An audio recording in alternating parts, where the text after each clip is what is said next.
एक बार की बात है, शिव जी के दर्शनों के लिए दुर्वासा ऋषि अपने शिष्यों के साथ कैलाश जा रहे थे। मार्ग में उन्हें देवराज इंद्र मिले। इंद्र ने दुर्वासा ऋषि और उनके शिष्यों को भक्तिपूर्वक प्रणाम किया।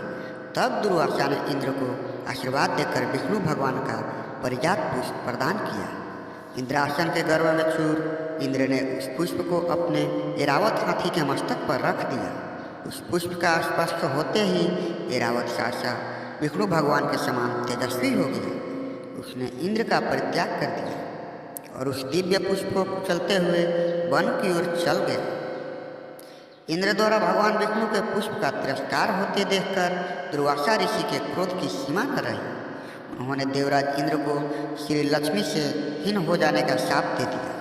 दुर्वासा मुनि के शाप के फलस्वरूप लक्ष्मी उसी क्षण स्वर्गलोक को छोड़कर अदृश्य हो गई। लक्ष्मी के चले जाने से इंद्र आदि देवता निर्बल और श्रीहीन हो गए।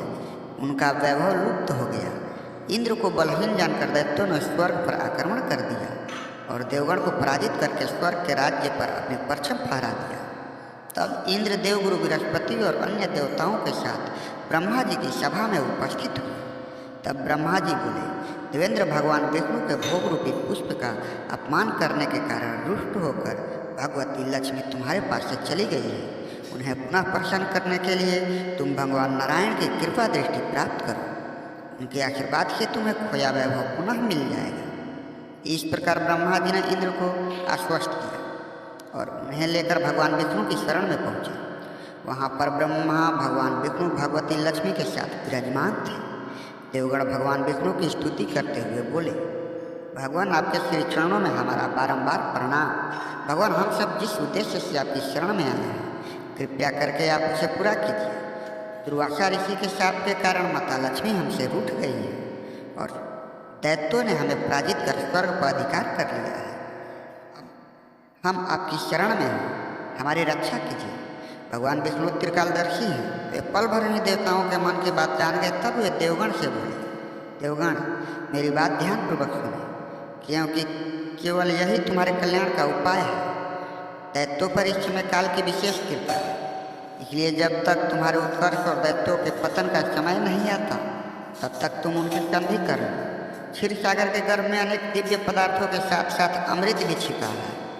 उसे पीने वाले के सामने मृत्यु भी पराजित हो जाती है। इसके लिए तुम्हें समुद्र मंथन करना होगा। यह कार्य अत्यंत दुष्कर है, अतः इस कार्य में दैत्यों की सहायता लो। कूटनीति भी यही कहती है कि आवश्यकता पड़ने पर शत्रुओं को भी मित्र बना लेना चाहिए। तत्पश्चात अमृत पीकर अमर हो जाओ, तब दुष्ट दैत्य भी तुम्हारा अहित न कर सकेंगे। देवगण वे जो शर्त रखे उसे स्वीकार करना। यह बात याद रखें कि शांति से सभी कार्य बन जाते हैं, क्रोध करने से कुछ नहीं होता।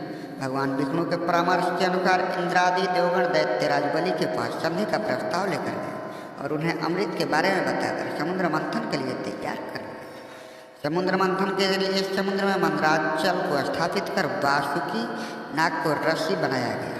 तत्पश्चात दोनों पक्ष अमृत प्राप्ति के लिए समुद्र मंथन करने लगे। अमृत पाने की इच्छा से सभी बड़े जोश और वेग से मंथन कर रहे थे। सहसा तभी समुद्र में से कालकूट नामक भयंकर विष निकला।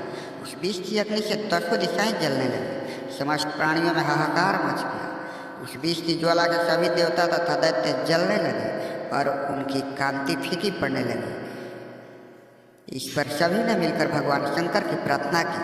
उनकी प्रार्थना पर महादेव जी उस विष को हथेली पर रखकर उसे पी गए, किंतु उसे कंठ से नीचे नहीं उतरने दिया। उस कालकूट विष के प्रभाव से शिव जी का कंठ नीला पड़ गया, इसलिए महादेव जी को नीलकंठ कहते हैं। उनकी हथेली से थोड़ा सा विष पृथ्वी पर टपक गया था, जिससे सांप बिच्छू आदि विषैले जंतुओं ने ग्रहण कर लिया। विष को शंकर भगवान के द्वारा पान कर लेने के पश्चात फिर से समुद्र मंथन प्रारंभ हुआ। दूसरा रथ पर कामधेनु गाय निकली, जिसे ऋषियों ने रख लिया। फिर जयश्रवा घोड़ा निकला, जिसे दैत्यराज बलि ने रख लिया। उसके बाद ऐरावत हाथी निकला, जिसे देवराज इंद्र ने ग्रहण किया। ऐरावत के पश्चात कौस्तुभ भमड़ी समुद्र से निकली, उसे विष्णु भगवान ने रख लिया। फिर कल्पद्रुम निकला और रंभा नामक अप्सरा निकली। इन दोनों को देवलोक में रख लिया गया। आगे फिर समुद्र को मथने से लक्ष्मी जी निकली। लक्ष्मी जी ने स्वयं ही भगवान विष्णु को वर लिया। उसके बाद कन्या के रूप में वारुणी प्रकट हुई, जिसे दैत्यों ने ग्रहण किया। फिर एक के पश्चात एक चंद्रमा, परिजात, वृक्ष तथा शंख निकले और अंत में धन्वंतरि वैद्य अमृत का घट लेकर प्रकट हुए।